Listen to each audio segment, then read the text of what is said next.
George Adam, to be followed by Helen Needy. Thank you, Presiding Officer. I too welcome this bill and the debate.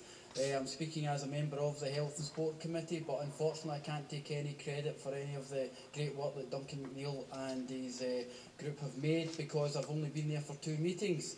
But as of tonight at 5 p.m, there will be no more. It was that one. And in football parlance, I asked for the transfer to this committee. But not only because it was the only committee I wanted to play for, but also because it is a committee with issues that are very close to my heart. From my own point of view, with my wife Stacey with her multiple sclerosis and her ongoing struggle with that, I've seen what it's like for someone to actually be involved and have to access services as the years have passed on. But not just Stacey, because luckily she's quite lucky compared to others. I've been able to work as an elected member with other people within the area to actually see what difference a bill like this could make to their life. And I think when you look at this and you listen to what Dennis Robertson said, it is about people, and that is the most important thing. And when I was looking at some of the evidence that was taken at the committee as well, there was a dialogue between Bob Doris and a Margaret Cassidy, who was a user of social work in the past. And he asked her a simple question: Margaret, your prepared statement mentions that you now do things like go dancing, go swimming, not when you're told, but go swimming at a time of your choosing. And Margaret says, yes, they told me to do these things when they wanted. And then Bob asks, I suppose I am trying to give you the opportunity to put in the record whether you thought you'd enough choice previously. And Margaret says, a very interesting story, which is a perfect example of why this bill is so important. It was so. I will tell you a wee thing. One time I wanted milk, and the woman who was helping me said that was not her job. I was only asking for a pint of milk, but she said, by the way, that's not my job. I said to her, what is your job? We had a falling out. I told her, there's the door, don't come back.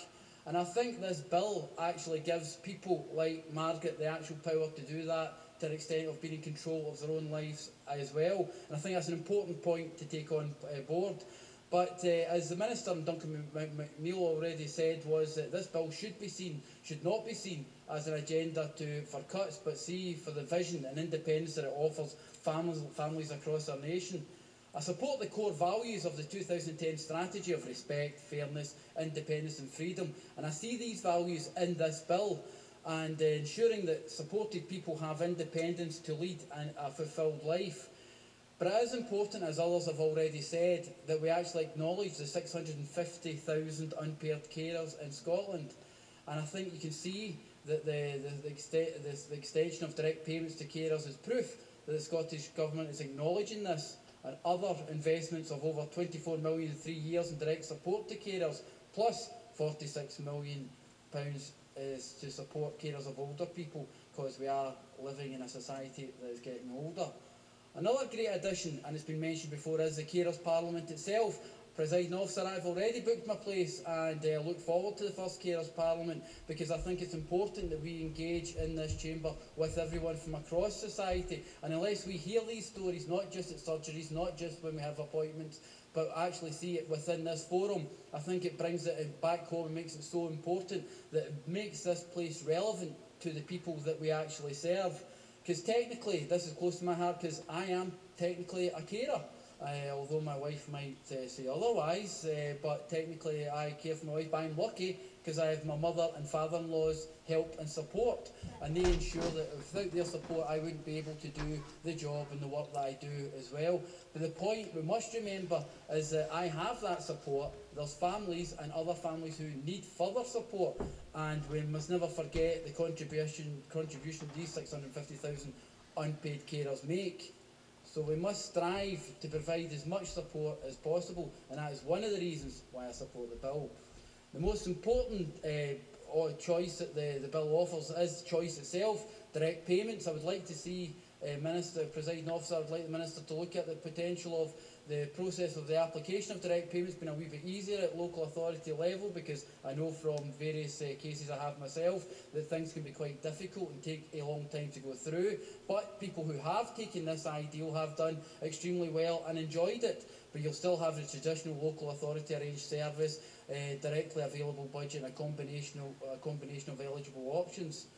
I'm particularly looking forward to the clarity of existing laws and direct payments, as it's been somewhat of a mishmash and haphazard at present.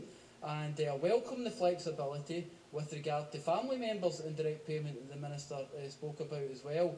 I think it's something we have to look at because as is a natural process, families are always the ones that tend to look after individuals. But in closing, Presiding Officer, I would like to add my voice to support of this bill. It does carry forward the legacy of the Christie Commission and also ensures practical support for people and families throughout Scotland.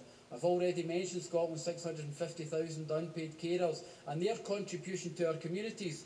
They and their families must be supported and ensure a quality independent life. This, Presiding Officer, is a strong bill, and I agree with the Minister when he says this can make a difference to people's lives throughout Scotland. Thanks very much.